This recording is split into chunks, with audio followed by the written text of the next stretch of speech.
Salam əziz müəllimlər, hər vaxtınız xeyirli olsun, hər birinizi xoş gördük. Mən Mürsalova Cünlarə, FES Akademinin kurikulum müəllimi. Dəyərli müəllimlər, bu gün sizə tam sertifikasiya imtahanına uyğun 10 sualdan ibarət metodika sınağını izah edəcəm.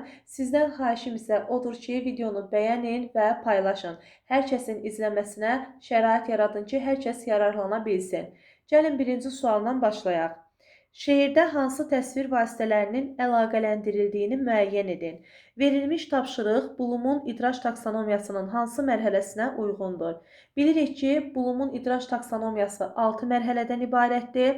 Aşağı təfəkkür səviyyəsindən yuxarı təfəkkür səviyyəsinə aid olan mərhələlər üzrə müəllim şagirdə suallar hazırlamalıdır.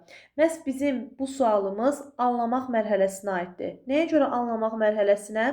Çünki şagird birinci təsvir vasitələrini tapacaq, sonra bu təsvir vasitələrinin bir-biri ilə əlaqəsi varmı, yoxmu, onu müəyyən edəcək. İkinci sualımız yenə də taksonomiyaya aiddir. Taksonomiyaya aid bilirsiniz ki, maksimum 2 sual imtahanda sizin qarşınıza çıxacaq. Altından xətt çəkilmiş cümlə mətnin əsas ideyasının çatdırılmasına xidmət edirmi? Fikrinizi əsaslandırın. Taksonomiyanı istəyir bizdən, əziz müəllimlər, və təfəkkürü istəyir burada. Yadda saxlayın. Bizə deyir ki, altından xətt çəkilmiş cümlə, yəni bir cümlənin altından xətt çəkiləcək və o əsas ideyanı çatdırırmı, çatdırmırmı, bunu siz müəyyən edəcəksiniz. Bir növ mətni təhlil etməyinizi tələb edir və həmin o əsas fikrin vacib olub-olmadığını, əsas fikrin çatdırılması üzrə önəmli olub-olmamasını sizdən istəyir. Ona görə də bu təhlil etmək və məntiqi təfəkkürə aiddir. 2-də D variantı. Davam edirəm 3-cü sualla. Cədvələ əsasən uyğunluğu müəyyən edin. Doğru və yanlış. Qiymətləndirmədən də maksimum sizə 2 sual düşmə ehtimalı var. Məktəbdaxili qiymətləndirmənin növləri, bir də rəylər barəsində diqqətli olun. Bu qiymətləndirmə məzmun standartının mənimsənilməsinə yönəlmiş fəaliyyəti izləyir. Fəaliyyəti izləyən qiymətləndirmə formativdir. Bir səhvdir. Çünki bizdən uyğunluğu istəyir, doğrunu tapmalıyıq. Qiymətləndirmə zamanı məzmun standartının mənimsənilməsi ilə bağlı təhsil alanların əldə etdiyi nailiyyəti ölçür, formativ. Nailiyyəti ölçmək summativ sözündədir. Yadda saxlayın, yəni summativ qiymətləndirməyə aiddir.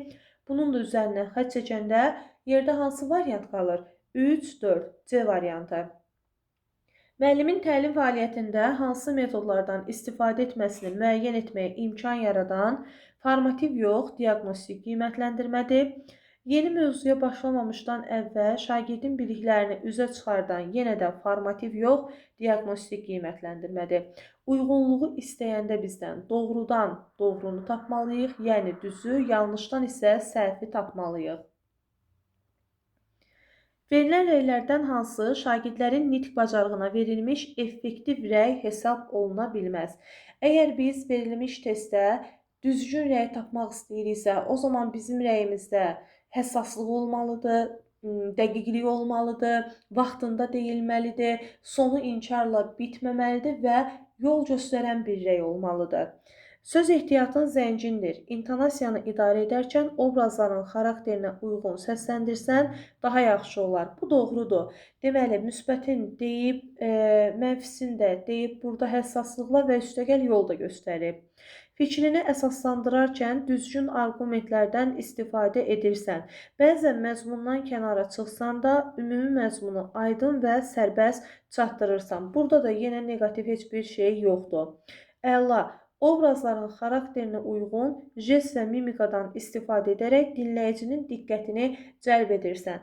Burada da şagird müəllimin verdiyi tapşırığı 4-cü səviyyəyə uyğun yerinə yetirib və müəllim də onu təlim məqsədinə görə konstruktiv rəy verib. Heç bir səhv yoxdur.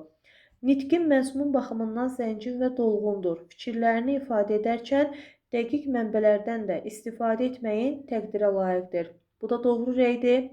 Tələffüz və artikulyasiyada problemin var, bu isə dinləyicinin səni anlamasını çətinləşdirir. Mənfi ilə başlayıb, mənfi ilə də bitir, heç bir yol göstərilmir şagirdə. Y variantı bizim səhv variantımızdır. 5-ci suala baxaq. Azərbaycan dili müəllimi tədris ilinin əvvəlində şagirdlərə sinif tapşırıqlarının dərsin daha yaxşı mənimsənilməsi üçün vacib olduğunu izah edir və onların fəaliyyətlərdə fəal iştirak etməsini təşviq edir. Lakin bir neçə şagird dərs zamanı verilən oxuyub anlama, mətn üzrə fikir bildirmə və yazı tapşırıqlarını yarımçıq qoyur, ümumiyyətlə yerinə yetirmir. Müəllim dərs ərzində həmin şagirdə yaxınlaşaraq onların fikrini dərsə yönləndirsə də, eyni hal dəfələrlə təkrarlanır. Bəzi şagirdlər tapşırığı başa düşmədiyini, bəziləri isə fikri ifadə etməkdə çətinlik çəkdiklərini bildirirlər. Müəllim bu vəziyyətdə hansı addım atmalıdır? Sinif tapşırıqlarını yerinə yetirməyən şagirdlərə aşağı qiymət yazmaq bu doğru fikir deyil. Tapşırığı yerinə yetirməyən şagirdləri dərsin sonunda əlavə olaraq sinifdə saxlamaq və tapşırıqları yerinə yetirməyə onları təşviq etmək. Bu da doğru fikir deyil.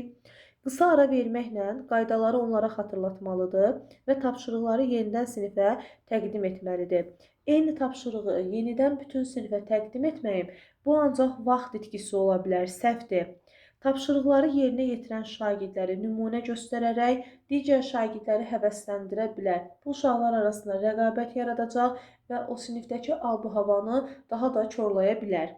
Şagirdlərlə fərdi söhbət apararaq onların çətinlik səbəblərini müəyyən edər və uyğun dəstək strategiyalarından istifadə etməlidir.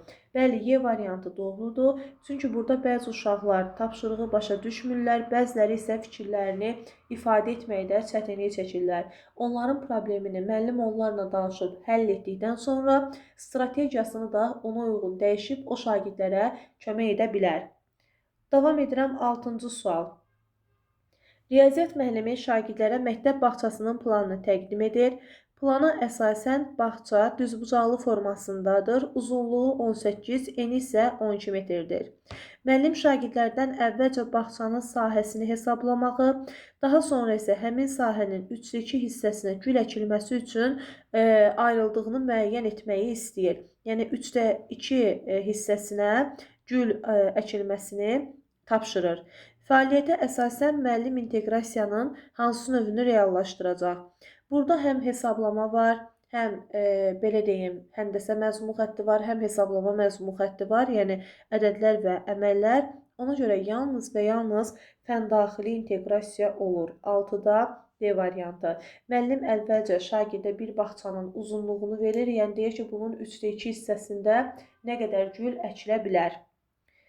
Davam edirəm 7-ci sualla. Şagird artıq neçə həftədir ki, dərsdən evə qayıdarkən narahat və əsəbidir. Əvvəllər məktəb haqqında həvəslə danışan şagird indi məktəbə getmək istəmədiyini bildirir. Valideyn övladında baş verən bu dəyişikliyin səbəbini öyrənmək üçün sinif rəhbəri ilə əlaqə saxlayır. Araşdırma zamanı məlum olur ki, bəzi şagirdlər onunla əməkdaşlıq etmir, xarici görünüşünə görə sinifdə ona qarşı istehzalı ifadələr işlədir. Yəni, burada bir bullying halından söhbət gedir. Bullying də imtahana düşən sualların içərisində öz əksini tapır. Bizə deyir ki, müəllim nə etməlidir? Sinif rəhbəri sinifdə ümumi qaydaları yenidən müəyyən etməlidir. Şagirdin akademik biliklərinin yüksəlməsinə xidmət edən fəaliyyətlərdən çox istifadə etməlidir ki, emosional öyrənmə formalaşsın.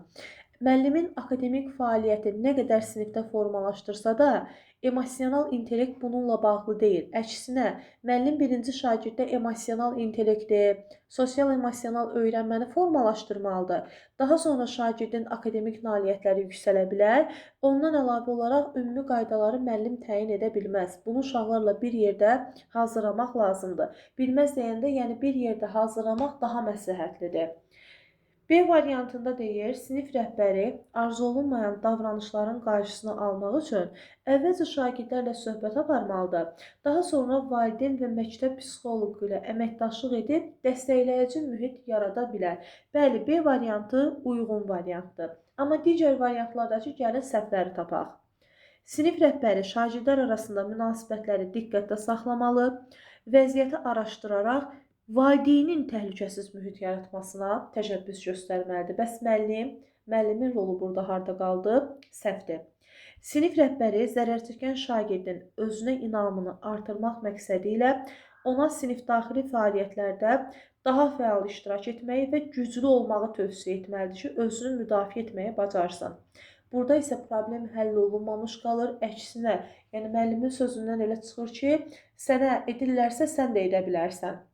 Y-yə baxaq. Bullying edən şagirdlərlə sinif iclası təşkil etmək, əgər bu hal yenidən yaşanarsa, nə olacağını onlara aydın izah etmək olar. Amma bizim B variantımızda isə müəllim məsələni həll etdi, arzu olunmayan davranışın qarşısını aldı, uşaqlarla fərdi söhbət elədi, məktəb psixoloqu ilə əməkdaşlıq etdi. Yəni bu sinifdə bullying halının aradan qaldırılmasına daha uyğun məqsədə uyğun addımdır. Nəinki Y variantında uşaqlara deyim ki, bundan sonra belə etsəniz sizi yaxşı şeylər gözləmir. 8-ci sualımıza baxaq. Müəllim sinifdə şagirdlərə hekayəni oxutdurur. Dərs zamanı bəzi şagirdlər hekayədəki əsas fikirlərlə bağlı mühakimələr yürüdür. Müəllim şagirdlərin bəzi fikirləri ilə razılaşmır, amma onları sona qədər dinləyir. Sinifdə müzakirə vaxtı şagirdlər arasında səslənən bu fərqli fikirlərə görə qeyri-konstruktiv mübahisə yaranır. Bizdən nə istəyir? Problemin yaranma səbəbi və düzgün həll yolunu tapmalıyıq. A variantında deyir ki, müəllim vaxtında şagirdin mühakiməsinin səhv olduğunu bildirməyib. Əksinə, bax burada müəllim doğru edir.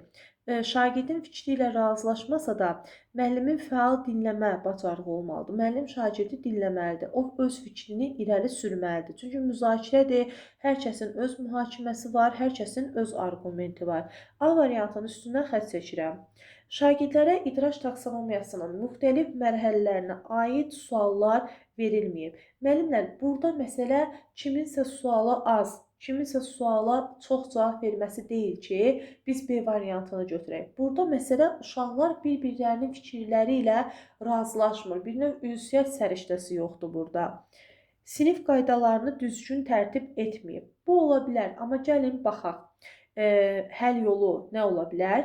Müəllim sinifdə səs-küyün aradan qaldırılması üçün həddindən artıq çox qayda qoymalıdır. Çox qayda qoymaq heç vaxt problemi həll etmir. Müəllimin qaydasının sayı 3-5 arası olmalıdır. Əslində bu tərəf düzdür, amma mümkün həll yolu səhv verilib deyə C-ni götürmürəm. Müəllim şagirdlərin fikirlərini dərhal təhlil etməlidir. Müzakirənin nəzarətdən çıxmasına səbəb fikirləri ümumiləşdirib müəllim nəticəni təqdim etməlidir. Axı müzakirədə şagirdin öz fikri də olmalıdır. Ona görə D variantı səhvdir. Şagirdlər gözlənti və qaydalara necə əməl edəcəklərini bilmirlər. Bəli, bu doğrudur. Gözlənti və qaydalar təyin olunmalı, bu şagirdlərə aydın şəkildə izah edilməlidir ki, sinif mühitində düzgün nizam-intizam yaransın. Bəli, müəllimin qayda və prosedurlarında, gözləntilərində bir boşluq var.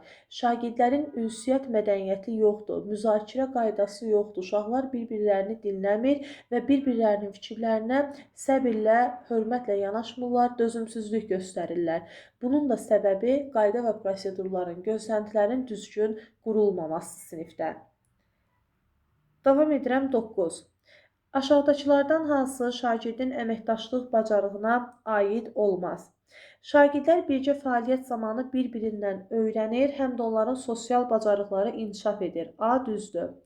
Əməkdaşlıq əsasında işləyən şagirdlər tapşırıqları bölüşməklə məsuliyyət hissi qazanırlar. B düzdür. Əməkdaşlıq şəraitində işləyən şagirdlər müəllim nəzarətindən azad olurlar və sərbəst qərar verirlər. Bu isə səhvdir. Müəllim həmişə fasilitator rolunda olmalıdır. Müəllimin öz sinifdə rolu var. O şagirdləri yönləndirir, istiqamət verir. Belə deyək, prosesi dərindən müdaxilə etmir, amma prosesi izləyən şəxsdir müəllim. Yəni bu o demək deyil ki, uşaqlar əməkdaşlıq şəraitində işləyir və müəllimin müşahidəsindən kənardılar, nəzarətindən kənardılar. Müəllim kənardan onları müşahidə edir, nəzarətdə saxlayır. Lazım gələrsə yaxınlaşıb istiqamət verə də bilər. Ona görə C variantı səhvdir. Müəllim şagirdlərə sadə cümlə və mürəkkəb cümlə anlayışlarını izah edir.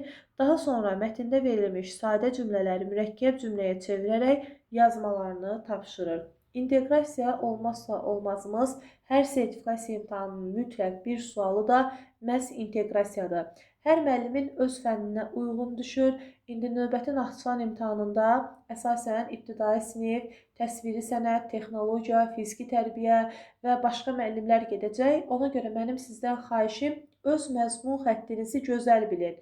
Yəni burada İbtidai sinif müəllimi riyaziyyatdan və Azərbaycan dilindən düşür və riyaziyyatın 5 məzmun xəttini, Azərbaycan dilinin 5 məzmun xəttini bilən, 4 məzmun xəttini bilən müəllim bütün suallara cavab verə biləcək.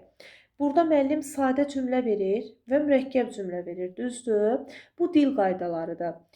Daha sonra müəllim deyir ki, sən bu cümlələri mürəkkəb cümləyə çevir və yaz. Yəni yazı məzmun xəttindən də istifadə olundu, dil qaydalarından da istifadə olundu. 3-cü məzmun xətti və 4-cü məzmun xəttindən istifadə olundu. Ona görə burada Y variantıdır. Yalnız fəndaxili inteqrasiyadan istifadə olunub. 2 məzmun xəttindən istifadə varsa, bu fəndaxili üfüqi inteqrasiyadır. Müəllim aşağı sinifə düşür, aşağı sinifdə keçdiklərini şagirdin yadına salırsa, bu fəndaxili şaquli inteqrasiyadır. Əgər burada Azərbaycan dili ilə yanaşı başqa fənni görsəydik biz, biologiya, kimya, tarix, təsviri sənət, o zaman bu olardı fənlər arası inteqrasiya. Fənüstü inteqrasiyada diqqətli olun və hətta fərz edin ki, fənüstü inteqrasiyanın artıq testə düşmə şansı 8%, 7%-dir. Nəyə görə deyirəm ki, daha diqqətli olasınız. Fənüstü inteqrasiya üçün mütləq böyük bir layihə olmalıdır, müəllimlər. Bu yaradıcı bir layihədən söhbət gedir. Layihə əsaslı öyrənməni düşünün. Şagird sonda bir məhsul gətirib təqdim eləməlidir. Hansı ki, o məhsul həqiqətən də cəmiyyət üçün, insan üçün yararlı olmalıdır. Yoxsa şagirdin həyatda nəsə etməsi, bir iş görməsi, təşəbbüskarlıq göstərməsi, humanist addım atması, bunlar fənlər arası inteqrasiyaya aid ola bilər. Amma fənüstü inteqrasiya böyük bir situasiya sizin qarşınıza çıxmalıdır. O situasiyada dərin bir məna olmalıdır. Yenə də qeyd edirəm, layihə və layihənin sonunda şagird məhsul təqdim eləməlidir. Məsələn, şagird evdə gedir, texnologiya fənnindən nəsə hazırlayıb gəlir, qutu düzəldir gəlir, nə bilim, rəsm əsəri çəkib gəlir. Bunlar fənüstü inteqrasiya deyil artıq. Amma şagird texnologiya dərsində bir qurğu düzəldər, hansı ki, bu qurğu həm işığa qənaət etmiş olar. Baxın, kimya, fizika, texnologiya, informatika, bu fənlərin əlaqəsini biz görürük artıq burada. Bax, bu fənüstü inteqrasiyadır. Çünki böyük bir işdir ki, şagird işığa qənaət edən bir qurğu düzəldir. Və yaxud da coğrafiya dərsində su israfının qarşısını almaq üçün şagird böyük bir plan tərtib edir. Bax, bu da fənüstü inteqrasiyadır. Yəni artıq o qədər böyük bir situasiyaların içərisində verilməlidir. Həcm baxımından demirəm, dərinliyi baxımından deyirəm müəllimlər, diqqətli olun. Ona görə fənüstü, fənlər arası, fəndaxili inteqrasiyanı tapmaq artıq testlərdə çox-çox rahatdır. Sağ olun, hər birinizə uğurlar. İnşallah yenidən görüşərik. Sağ olun.